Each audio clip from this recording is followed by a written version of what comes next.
దేవాలయాల అభివృద్ధికి రాష్ట్ర ప్రభుత్వం భారీగా నిధులు కేటాయిస్తుందని డిప్యూటీ సీఎం బట్టి విక్రమార్క తెలిపారు. మంచిర్యాల జిల్లా గూడెం శ్రీ సత్యనారాయణ స్వామి ఆలయం అభివృద్ధి పనుల్లో భాగంగా ఆయన పలు అభివృద్ధి కార్యక్రమాలకు శంకుస్థాపన చేశారు. సుమారు 70 కోట్ల రూపాయల నిధులతోటి ఆలయ అభివృద్ధి పనులు చేపడుతున్నట్లుగా తెలిపారు. 10 ఏళ్లలో జరగని అభివృద్ధి కాంగ్రెస్ ప్రభుత్వం అధికారంలోకి వచ్చిన తర్వాత జరుగుతుందని అన్నారు. దేవాలయాల అభివృద్ధి కోసం రాష్ట్ర ప్రభుత్వం వేల కోట్ల రూపాయలు కేటాయిస్తుందని తెలిపారు.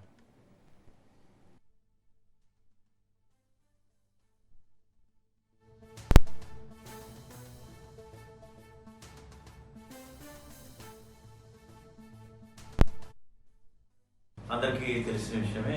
నెక్స్ట్ ఇయర్ గోదావరి పుష్కరాలు 2027 జూన్ 26న మొదలవుతాయి. అది అంగరంగ వైభవంగా చరిత్రలో నిలిచిపోయే విధంగా చేయడానికి ప్రభుత్వం అన్ని రకాలుగా సన్నాహక చర్యలు చేపట్టింది. ఈ మధ్యనే సరస్వతి పుష్కరాలు, ఆది పుష్కరాలు, అంచె పుష్కరాలు ఈ రెండు కూడా ప్రభుత్వం అత్యద్భుతంగా నిర్వహించిన తీరు అందరికీ తెలిసిన విషయమే. లక్షలాది మంది భక్తులు వచ్చి కాళేశ్వరం ముక్తేశ్వర స్వామిని దర్శించి పుష్కర స్నానం చేసి వెళ్ళడం జరిగింది. అందరూ కూడా దేశవ్యాప్తంగా ఉన్నటువంటి పీఠాధిపతులు కూడా ఇక్కడికి రావడం జరిగింది. చాలా అద్భుతంగా కార్యక్రమాలు ప్రభుత్వం నిర్వహించింది. ముఖ్యమంత్రి గారు దేవాలయాల అభివృద్ధికి, పునర్నిర్మాణంపై ముఖ్యంగా దృష్టి సారించారు. బాసర నుంచి భద్రాచలం వరకు ఈ దేవాలయాల నిర్మాణం చేయాలి.